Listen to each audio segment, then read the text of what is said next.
What's going on, Mixed Nation? Well, welcome back to the Kinetic TE show, where we crank up the energy, unlock your potential, and transform your life. I'm your host, Marcus, aka DJ Potential, last name Hart, and I'm stoked, absolutely stoked to bring you another episode packed with inspiration, wisdom, and lots of practical advice. We're all about empowering you to become the best version of yourself, mind, body, and spirit.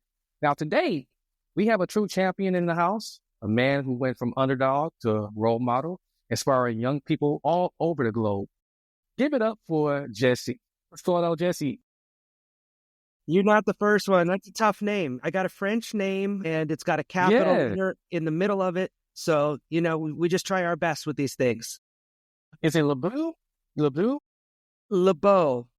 I don't have as good of a name for showbiz like you. Marcus Hart, that's solid showbiz name right there. Yeah, I might have all the celebrity, but you are truly the one who's making a mark in our world and in our generation right now. You were known for youth motivational speaking. Yeah, I never thought this is what I would end up doing with my life. My single soul obsession growing up on a little island in Alaska was basketball. And that's all I ever thought about. I watched this movie, The Pistol. Did you ever see that one? Okay.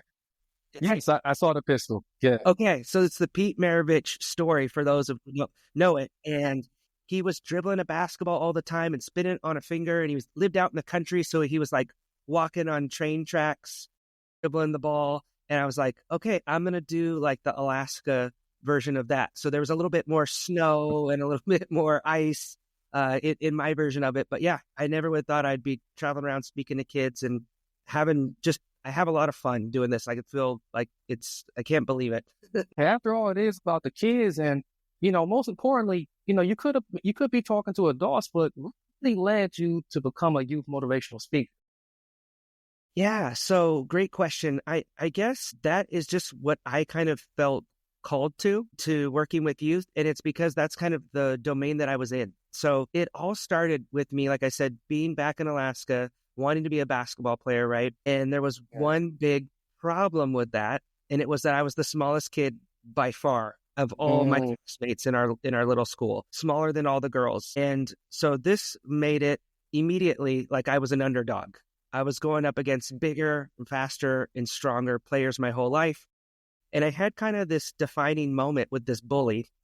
And this is a story I tell on stage. And it was really him saying that I couldn't chase my dream and that I wasn't going to be able to be a basketball player. In fact, I was going to be a pony boy. I was going to ride ponies for a living. That was the extent of what I was going to be able to do. And in that moment, I decided I'm going to prove this guy wrong. I'm going to become the best basketball player I could possibly become. And that one little decision led to a series of other decisions that completely shaped the direction of my life. And so, long story short, I became that Pistol Pete Maravich Alaska version in dribbling the basketball around, and I put in tons and tons of time and work on it and loved every second of it.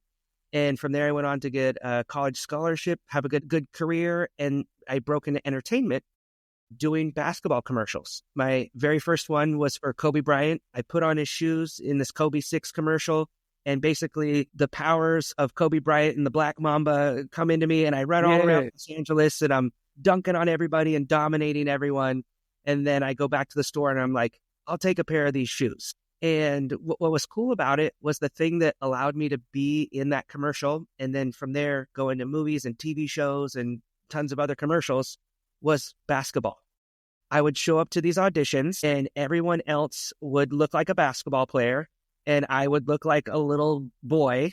And they'd be like, hey, are you at the right audition? This is for basketball. And I'd be like, well, I'm here. I guess I might as well do it. Can I go? And they're like, okay. And they kind of are like, this is a waste of time. It's probably just easier to let them audition. And then I'd go out there and I would do all the tricks and go between people's legs and stand on the basketball. And I would get twice the reaction of someone else if they had done the same thing, just because I didn't pass the look test as an athlete. Nice. Yeah, and that's what I always talk about on stage is like sometimes that thing you think is your weakness can actually be the thing that makes you stand out and can be your unique superpower. So what happened was from there, I started getting to travel around and do street ball all over the world. I got to play with Allen Iverson as my teammate. It was incredible. But what would happen is people would hand me a microphone in front of a school, in front of a group of kids or at an event, and they'd be like, talk to them. And I'm like, and I would just kind of start talking and answering questions and having fun with the kids, which is half of the battle, right? And then I kind of had this epiphany. I had my light bulb moment later, and I realized, I could do a lot more than just dribble a basketball and do tricks. I could actually share my story. And the audience that I was most passionate about doing that with was kids, was teenagers, middle school and high school. And so, yeah, I go do the corporate thing now and then. It's a lot bigger paycheck. And to be honest, it's a lot easier because no matter how you do, adults are pretty polite and respectful, even if it's not going well, where kids, that's not the case by any means. Yeah, they're honest. Yeah, the best preparation and training was doing a decade of speaking at middle schools and high schools that were kind of like, who's this guy? I know he's going to say, don't do drugs and I'm not, whatever, to try to win that audience over. So I know you asked it a really simple question, but there was a lot of background before I could just say why I like to speak to kids. That's where the passion is. Man, I greatly appreciate it. That is so amazing. You have an amazing journey, man, and I really appreciate it. I can resonate with that. The way I got the name Potential is from basketball. I was one of the short kids on the team, and there it is. All the rest of the players would call me, we'll name you Potential because you got potential to start, but you're too short. Yeah. So it's stuck with me ever since. And that's what I'll tell you, Marcus. I've seen the part when I first started speaking was I thought that what I needed to do was impress them. And I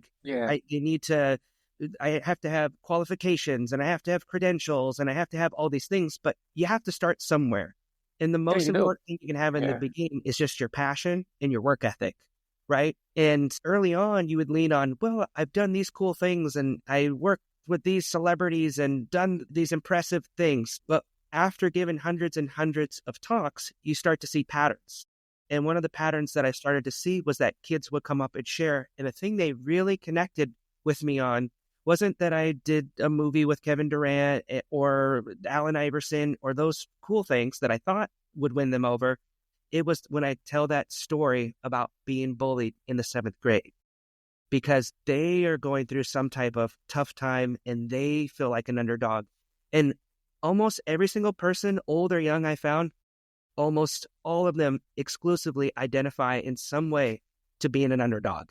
They could be from the most affluent family, have all the money in the world, but maybe they have a speech impediment or they feel like they don't have friends or fit in because people look at them differently. And so that underdog theme is just super universal, and a great way to connect with people is to show your vulnerability and show the areas that you struggle in. And that's something that I learned pretty early on to it of like, that's actually the superpower, is talking about the thing that you struggle with and that you're having a hard time with it. And that's where people see your humanity and will connect with you. I like it. So we'll deep dive into that underdog journey a little bit more, man. When we hear that, you work alongside like people like Kevin Durant, AI, shout out to AI, I'm a huge AI fan. And then you got a chance to do the historical commercial for historical legendary figure, Kobe Bryant, our key to him. You might have not always been confident in inspiring as you are today. And, maybe take us back a little bit into some of the early life challenges that took you from underground to role model. Yeah, I give my dad a lot of credit for it. We were crazy about sports. Obviously, basketball was the big one, but I was also really into soccer and baseball, which in Alaska aren't the best sports maybe to choose because it's so cold and we didn't even have grass on the field back then. We literally played on dirt. But we would go to these games and we'd watch the older kids, and we wouldn't watch it in the way that most people would watch the game. What my dad would keen in on with me is, what does that star player do when things don't go his way? When he doesn't get the game-winning hit or make the game-winning play, but when he strikes out, does he hustle off the field? Does he blame the umpire? Does he yell at his teammates and the fans, say the sun was in his eye? Or does he go and high-five everyone, hustle out to his position, and focus on the next play and encouraging the next man? And what my dad really emphasized with that stuff was that's what shows who's going to be a winner in the long run, and not just in sports, but in the bigger picture in life. And that's something that so many parents miss out today with sports. They're meant to teach us lessons of how to be better people and to succeed more in life. Because we've all seen those commercials of, only 0.001% of us go on to be a professional athlete during the March Madness campaign, right? So what can you take to actually be a better person from these sports? So the big lesson there was attitude. What is your attitude going to be? You can't control what happens to you a lot of times in life. And unfortunately, bad things are going to happen, but you can always control how you choose to respond with your attitude. You can get bitter or you can get better, and that will make all the difference in your life. And I say that I'm the attitude guy. That's what's on the side of the tour bus and all the stuff that we put out there. And I'm saying it as a person who has to work on it and be conscious of it every single day and struggles with it. It's so difficult, but if you can start working on that, it makes all the difference in your life. And that's why learning it in the 6th grade, in the 7th grade, and the 8th grade, as opposed to 45 years old, will save you a lot of time, save you a lot of money, save you a lot of headache, and just make your life happier and more fulfilled, in my opinion. Man, you really bring a very useful, contagious energy, and that's radiating through the recording like that. Man, I really love it and appreciate it. And, you got some powerful stuff. And the whole attitude aspect, that goes a long way. And that's very important from like starting where you were to transforming constantly, and making it a lifelong journey until we get back to wherever we go after we leave there. How important is faith and play in a role in overcoming challenges and discovering your purpose? Yeah, say it again. Did you say faith? Yeah. Man, that's funny that you bring that up. We had a big discussion about this yesterday because so many things are out of your control. Like I've been on this crazy health journey in the last month of realizing everything that I've been eating my whole life as a person who eats pretty well is not actually accurate. And I've been lied to my whole life. Like, oh, I'm supposed to eat brown rice and fish. In Alaska, we're eating a lot of salmon, right? And all these things. And now it's like, well, there's mercury and this thing's poisoning you and this thing's no good for you and going to give you cancer. To be like, okay, at what point in this do you just say, I give up, I'm going to do the best I can, and I'm going to have faith in that bigger purpose? And I think for most people, and it makes my heart so sad, and this is a conversation I had a number of years ago when we were putting out my book with my own mother, who's a retired school teacher, amazing educator, and has basically been an all-American mom my whole life and just serving everyone else. And we had this chapter about finding your purpose. What is that thing that lights you up? What's that thing that you would do for free? What's that thing that you would give away and it gives you more energy? And my mom, as a full-grown adult in her 60s, realized she had never asked herself those questions. And I think so many people never figure out what that thing is. And that, like I said, just breaks my heart because we're only here for such a short amount of time.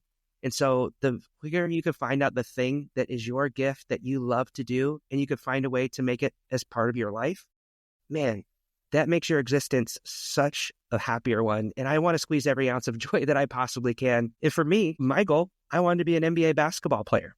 But at 5'7" and average speed and hops and skills, I wasn't going to make it to the NBA.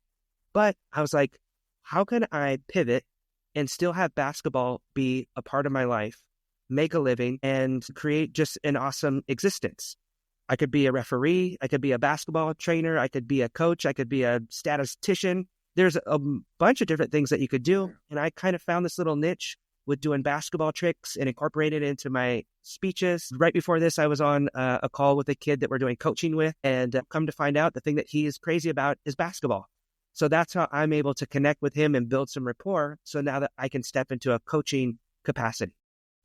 I'm using that as an example to the big goal was the NBA, make millions of dollars, have an impact, do what you love. Hey, it didn't work out, but I'm still able to have that thing that I love and I'm passionate about as a part of my everyday life in a pretty cool, unique way that's ultimately kind of more fulfilling than the NBA may have been. Love it, man. That's a beautiful testimony to the power of faith and perseverance. So on the other side, we're going to talk about the Attitude Advantage program. We're going to take a quick break here and allow everyone to digest what we just heard so far. So let's pay some bills with some sponsors. We'll be right back. Are you tired of starting your day feeling unmotivated and foggy?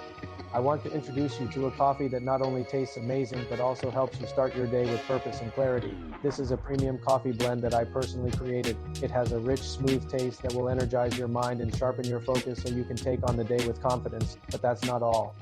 This coffee is also ethically sourced, which means that we work directly with the farmers to ensure that they are paid fairly and that their communities are thriving. And here's the best part. A portion of the proceeds from every bag of coffee goes towards mental health initiatives and community development projects in Uganda and Rwanda. So when you drink this coffee, you're not just enjoying a delicious beverage, you're also making a difference in the world. And right now you can get a 12 ounces bag for just $26 that is less than $2 per cup. It's time to start your day the right way.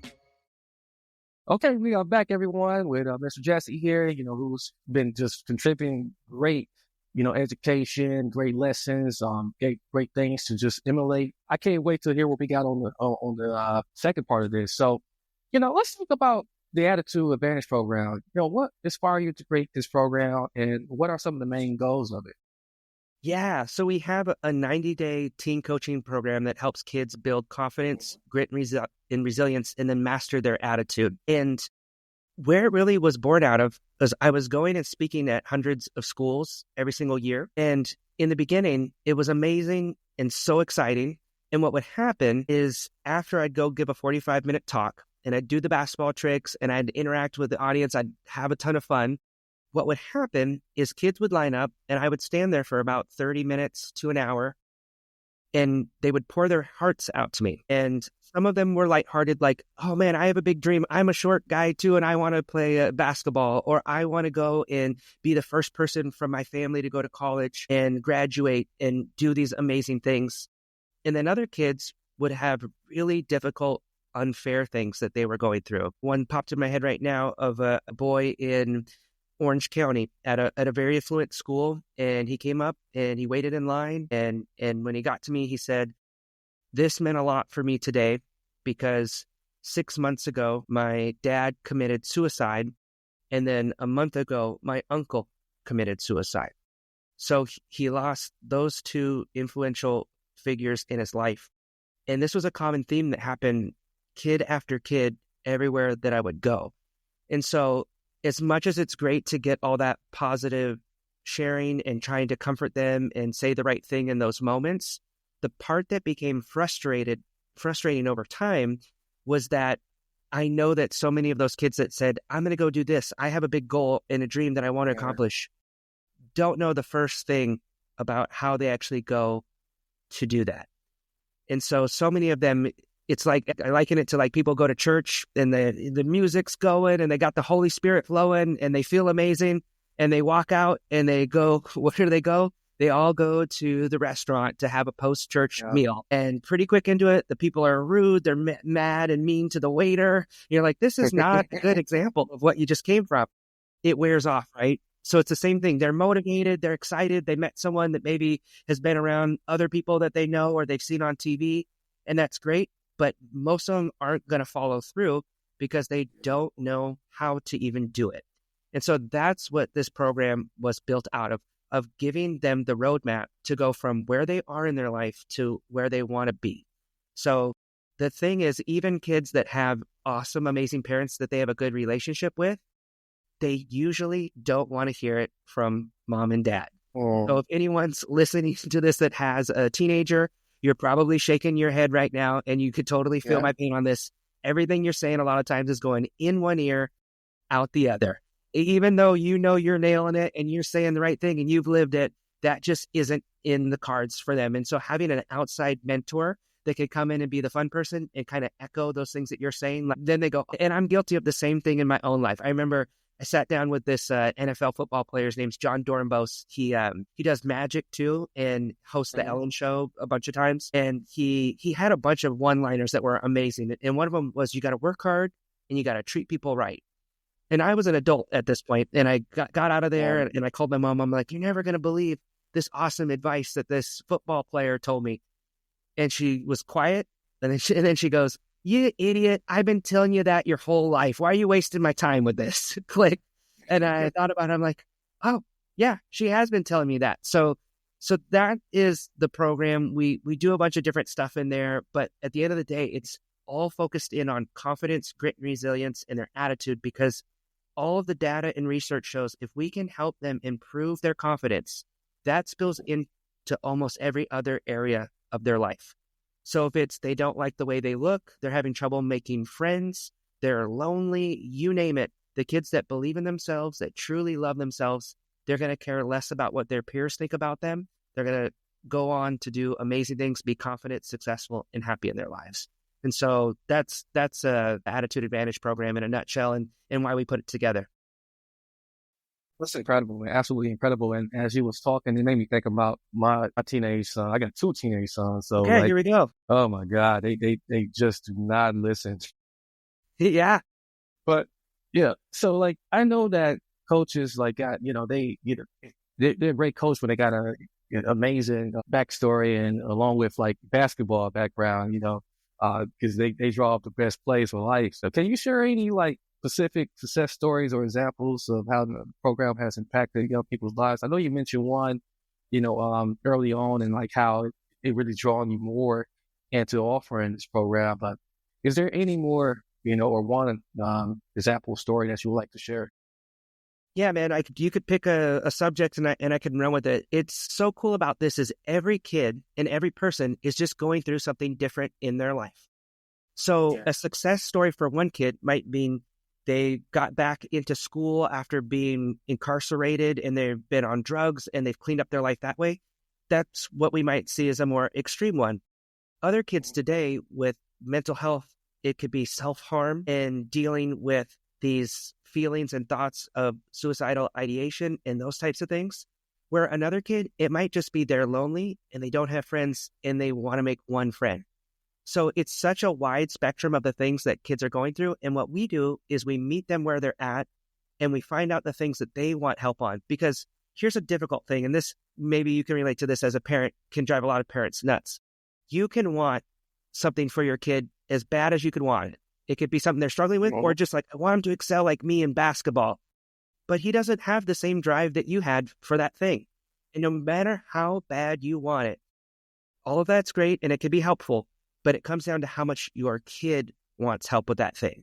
And so that's what I was talking with the kid earlier that I was chatting with. I go, hey, it's awesome that your dad wants you to be a doctor, but none of that matters unless you want that for your own life. And if you don't, you're just going to grow to resent him, and it's going to hurt your guys' communication and relationship. So we get the buy-in from the kids so that they're like, no, yes, this is actually something that I want to do. This isn't something my mom and dad are forcing me to do. It seems like it's going to be fun. We give them what they want so that we can give them what they need. I'll give you kind of a middle of the road example of a success story that I like to share. This was an awesome kid. He was 16. He came from a really nice Indian American family, and he just had low confidence. So that's the one commonality among a lot of kids today. They're like, he doesn't have a good group of friends. He's struggling, in school and with sports. He was also a little bit into basketball. So what happened with him was we do a group call each week. He showed up on that first group call and his camera was off. Couldn't see him. And we're like, okay, all right, well, this is something that we're going to have to work on. So we worked with him on it. And by the next week, he came on, but you could only see the top of his head, which is actually a popular thing that a lot of kids will do today. And then week 3, it was his forehead. And then it was down to his eyes, his nose. By about 6, 7, 8 weeks in, he showed up.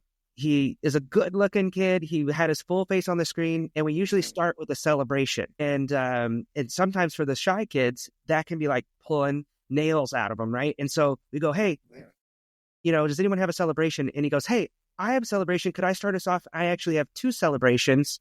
Would it be okay if I shared those? And so within a short amount of time, in just a couple of months, he had a whole new group of friends. He made the basketball team. He was doing better in school. And it was all because of the story that he was telling himself with his confidence. And we would even catch him sometimes. He'd be like, you could tell he was like texting. I'd be like, hey, who are you texting over there? Kind of giving him a hard time, And he'd be like, oh, one of my friends just texted me something. It was hilarious, is how he said it. And I just remember thinking it was so funny going from not being able to show his face to beaming with confidence and spilling over into all the other areas of his life, like we talked about earlier. So yeah, man, we have kids that come on that have gone through some of the most difficult things a kid can go through, and their parents don't even know about it. And on the first call with their coach, because it's not their parent, because they feel comfortable and safe, they feel genuinely seen, heard, and cared about, they'll open up and share these things with us. And then we can go back to the parent and go, hey, these things are going on, and we can get them the help that they need. So it really is a wide spectrum on this stuff, but it's, by honing in on that confidence, it makes a big difference with just about any situation. I know you being completely honest too, man, and that's a real thing. You stating straight facts right now. I mean, I look at my two teenage boys and I say, well, yeah, this one probably needs this one probably needs that. And I can just see Michael Jordan punching in the air, thinking about his son, Marcus Johnson. Jordan, Yeah. Yeah. Yeah, he's a real perfect example of what you said about, want something so bad for your kids, and then they want something completely opposite. But tangible impacts is what you're doing for the youth community. You got into mental health, a topic that's really so crucial, especially for the teenagers. What are some of the biggest mental health challenges you've seen the young people facing today? Yeah, great question. The one that I think is being talked about the most right now is this teen loneliness epidemic. And in a lot of ways, it's very close to my heart, and I feel like I can relate to it because growing up in a place where it was isolated, and where I'm at in Alaska, it's dark, in the winter. Not all the time, but I would go to school, it'd be dark, and I'd get out of school and it'd be dark. So for all of those reasons, there's a lot of struggles with alcohol and drugs and depression and self-harm. And the thing that I really struggled with was I felt like I was trapped in this little place, and I didn't have the opportunity to go and do the things that I wanted to do. And so in this modern world with technology, social media, smartphones, kids technically are more connected with others than they've ever been in their lives. Followers, friends, online, all of these different things. But on the flip side of it, there's never been a bigger amount of kids that feel disconnected than ever before. And this is reflected in every data, poll, research, everything that you can look at, that mental health problems are on the rise. Depression, anxiety, self-harm, you name it, these kids are struggling more today. So the thing that we really preach and we work with our kids on is helping them team up. And by team up, we mean finding their tribe, finding their community that has interest in the same things that they are interested in. And it could be anything. It could be a sport. It could be an instrument. It could be the youth group. It could be volunteering, and actually connect with other people in person, not through a screen on their phone, not through a Zoom. Even though this is a great and amazing what we're doing right now, it would be way more powerful if we were able to do it in person. We were able to shake each other's hand, give each other a little bro hug, do the whole thing. You actually can just feel and connect with other people. And that is hardwired in our DNA since the beginning of time to want that sense of community. And so many people don't have that, and they avoid it. They blatantly use their phone in their AirPods or their headphones to avoid having to talk to people. And that's why we have kids that come and we're having to work on them just to be able to get out of the car to go into their school, because they're so riddled with anxiety. And they're able to use this phone as a buffer and a barrier to make it feel like they're not alone and make it feel like they're connecting with other people by liking a thing or watching a video or sharing a reel, but it's not a real connection. And it's really struggling with that. So helping them team up, find their tribe and their community is huge, and will make all the difference. I love that. And those are some serious challenges. How we approach these issues is one of the questions that, that I lose sleep over, man. And I would like to know, how do you approach these issues, and how do you integrate spiritual wisdom with psychological insights to offer support for these kids? Yeah, I think so much of it comes from having these conversations. What's the quote? If you don't make a plan, you're planning to fail. So many people were just winging it. All right, well, I'm just going to get up and I'm going to eat the foods that are most handy. I'm going to exercise if it fits in and it's convenient. I'm going to just, every time my phone pings and there's an alert, I'm going to look at it. And in so many instances, I feel like the phone is in more control of people than they are in control of their own phone. And most adults I know, right? Yeah, most adults I know don't have a healthy relationship with their phone. So the number one advice, if you're a parent listening to this, I would say is talking the talk is great. And people like to say do as I say, not as I do. That's a great thing to say, but it doesn't work. And kids are watching everything you do, whether you realize it or not. So if you're on your phone at the dinner table, whether it's like, oh, well, I'm an adult and I have to do emails for work. Okay, well, then why should I not have to do that if I'm a kid watching you? And they're seeing every single thing that you're doing. So the most powerful testimony that you can have is the walk that you're walking in your own life. I went to this school in San Diego, and I remember in freshman year, it was a Christian school, and on the side it said, evangelize the gospel everywhere you go. And when necessary, use words. And that was so powerful that I still remember it today, and I'm still quoting it. And that's the same thing with these different things that we're talking about, whether it's social media, your phone, your diet, your health, your relationship with other people. How you're living your life is going to have the biggest impact on your kids' lives. And the second thing is you have to be intentional and have systems. So have these conversations. We have all sorts of tools and resources that for parents, for like a team cell phone contract, what you should do when it comes to social media and how many hours and ways that you can block it and have it not be consuming them. Because I've gone, Marcus, I did one recently, and I had like 12 different schools all at one big event. And I had them all hold up their phones. And I said, all right, let's go into settings. Let's look at screen time and let's start sharing. And it was insane. The average teenager is looking at their phone 8 hours a day, which is the equivalent of a 40-hour week, which is a full-time job. That's the average. So there were kids there that held up their phone. I went to them with a microphone, and it was over 20 hours.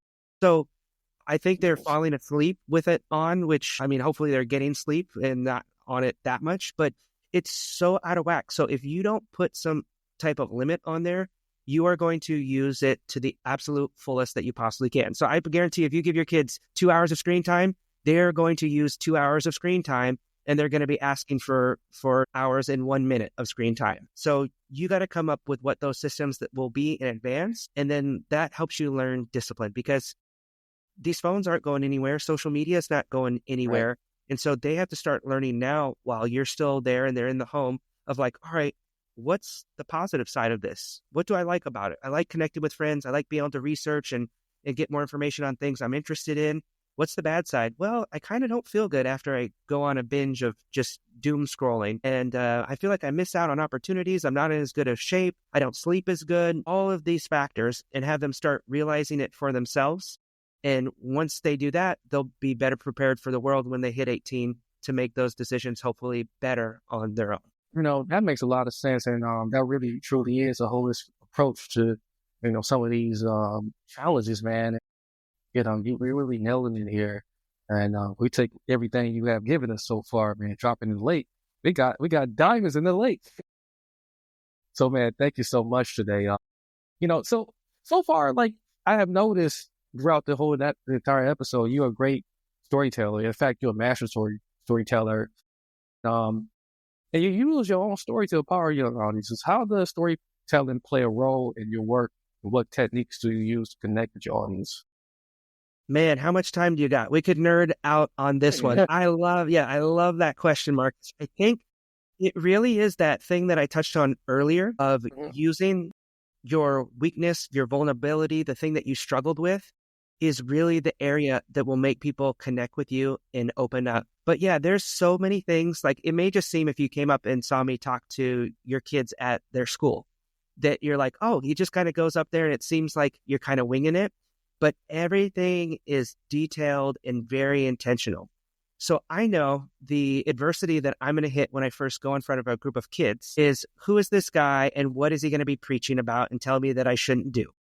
So my whole thing in the beginning is I want to throw them off and give them something that they don't expect.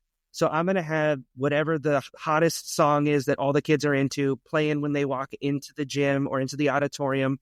And I'm going to have a crazy video that's like the Chicago Bulls 1996 Michael Jordan intro video coming out to make it fun. And they're like, what is going on? And it's going to be loud and there's going to be lights. And then I'm going to run out. I'm going to be throwing out free stuff. t-shirts, basketballs, books, and then I'm going to start doing basketball tricks, and then I'm going to start joking around with them and bringing them up on stage. And I'm doing all these things to show them that I respect them enough to do something that they like and they enjoy. It's like the spoonful of sugar makes the medicine go down. Because if I go up there and I go, hey, in the 7th grade, my friend started smoking weed, and that literally made his life go on a spiral out of control to where he's been in and out of jail his whole life, and it really ruined things for him. And I don't want that for you. If I come in like that, it may be a great message. They aren't going to want to hear it because they're like, why should I even listen to you? Like, what? Like, why does this even matter? But if I can honor them and respect them by having fun playing around and then going into a little bit of storytelling, and some of those things I think come early on as a little bit of insecurities of like, oh, how will I get them to listen and how will I get them to like me? But over a decade of doing this, I've learned the part where they really start to lean forward in their chair and get quiet is when I go, taking action completely changed the direction of my life. I grew up on a little island in Alaska, and every day I had to take a boat to school. And now all of a sudden, the storytelling begins. And that is the thing that they lean in because we're all drawn to stories since the caveman days. So, man, yeah, I think there's so much fun stuff you can do and make it seem like you're improvising and having bits and pieces that you work into the story where you get their input, getting them to repeat things, going back and doing callbacks. I mean, I study comedy religiously and go to comedy shows all the time because there's so many devices that they use in their storytelling that I implement into my stuff as well. And that's what I see myself is it's a stand-up comedy, but for a little bit different purpose than just making them laugh. I want to have a little bit more significant impact on their life and touch on their heart and help them maybe start to think some things that gets them to actually take an action. Because unless they take action in their life, it can be a fun day. It can be that motivational feeling good when they walk out of there. But until they actually do something different in their life and change something that's going on, everything's going to stay the same. So really pushing them to take that action at the end of the day is the thing that's the most important. You're right. You're totally right, man. You know, the mixed direction at the beginning is the minimum entry point in which you bring them in. You know, it's like a great musician, you know, able to like create the wonder rather than just tricking people, you know, into, you know, being in the show, you know. So and the storytelling is the massive part of it. You know, I thank you for that, Jesse. You know, man, you got some good stuff here that you're offering. So as we wrap up, man, you know, what are some key takeaways you hope our listeners and viewers too will remember from your journey and your message? Yeah, I think the most empowering thing, hopefully, that people will take away from today is that everything in your life, you can make it happen. You are the person, you're the CEO, you're the boss, whether it's your health, whether it's your relationships, whether it's your family, it's up to you. But again, information, they always say information is power. Yes, information is power and information is great, but you actually have to do something with the information. And today, I feel like so many of us are focusing on learning all these things nonstop and listening to the next podcast that we're not actually applying it to our lives on a daily schedule. And that's the thing that makes all the difference. So if you're a parent listening, again, back to that message earlier, is it starts with you. Be that person that you want your kid to be. Be that shining example in their life, and it will make all the difference. And the only other thing I could think of, Marcus, is I always try to say this because I travel and I talk to so many families, so many kids, so many educators. If you're a person that has someone in your life that is on the autistic spectrum, they're struggling with autism, check out our site, theattitudeadvantage.com/welcome. We have a link that you can click there that will take you to a ton of resources. And that's actually just someone I partner with that's amazing. I that isn't my background or area of expertise at all, but it just became so prevalent everywhere I go that more and more families are impacted with autism that I brought in some awesome people that can offer support and help for families that are navigating those tricky waters. Man, that's really powerful. I can't wait to show this episode to the boy's mom, you know, and we can make some decisions there moving forward. So like, I really appreciate you truly giving us a roadmap to navigate life's challenges, unlock our full potential, you know, and I just want to say to our amazing listeners out there and viewers, definitely if you're parents, you're not defined by your past or your circumstances or your struggles. You know, we all are the child of the Most High. destined for greatness, embracing the journey, believing in yourself, and never giving up on dreams is what you're giving me today, Jesse. I really appreciate it so much. Now, I know you mentioned like one part of your site that we're going to definitely put in the episode description. Is there, one specific way to connect with you, Jesse, or learn more about the Attitude Advantage program? And if so, where can we find it at? Yeah, I'm easy to find online. It's just my name, Jesse LeBeau. If you give that a search, and then theattitudeadvantage.com is where we have everything listed. So yeah, if it's a school program, if it's a team coaching program, if it's speaking stuff, you can find all of that right there. Awesome, man. We're going to be sure to include that in all of the links in the episode notes. And to our incredible Mix Nation, thank you for tuning in today. Don't forget to subscribe to the Kinetic PE Next Show on your favorite podcast platform and YouTube channel. Share this episode with someone who needs a dose of inspiration, and let's spread the positive vibes. And I'm definitely going to replay this a couple of times myself and check and plow into the website, along with the mom. Yeah, we might be doing some things in the future here, Jesse. So, I love it. Let's do it. You will not see the last of me. I love it. Yeah, and we'll have to send over some basketball stuff. I got some fun little free giveaways we give away at the schools. So yeah, they're into basketball. I got you covered. Excellent. All right, so this is Marcus DJ Potential Heart reminding you to keep your attitude high, your faith strong, and your energy kinetic. Until next time, keep your light shining and transforming the world one attitude at a time. We're out.